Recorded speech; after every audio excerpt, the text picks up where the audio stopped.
Hi പ്രിയമുള്ള സുഹൃത്തുക്കളെ, ഇസ്രായേലും ഹമാസും തമ്മിലുള്ള രൂക്ഷമായ യുദ്ധം തുടരുമ്പോൾ ചില കടുത്ത തീരുമാനങ്ങളിലേക്ക് മാറുകയാണ് നെതന്യാഹു. പലപ്പോഴും അമിട്ട് പോലെയാണ് നെതന്യാഹുവിന്റെ പല തീരുമാനങ്ങളും ഹമാസിന്റെ നെറുകയിൽ വന്നു വീഴുന്നത്. ആർമി എന്താണ് ഉദ്ദേശിക്കുന്നതെന്നും ഡിഫൻസ് ഫോഴ്സ് എന്താണ് ഉദ്ദേശിക്കുന്നതെന്നും ഒക്കെ നെതന്യാഹുവിന് മാത്രം അറിയുന്ന യാഥാർത്ഥ്യമാണ്.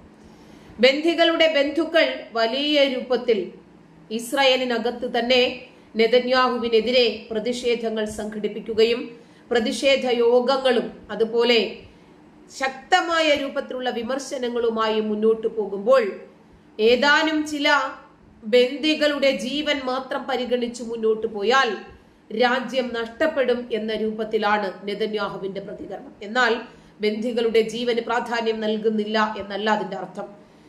ആർമിക്ക് പ്രാധാന്യം നൽകുന്നില്ല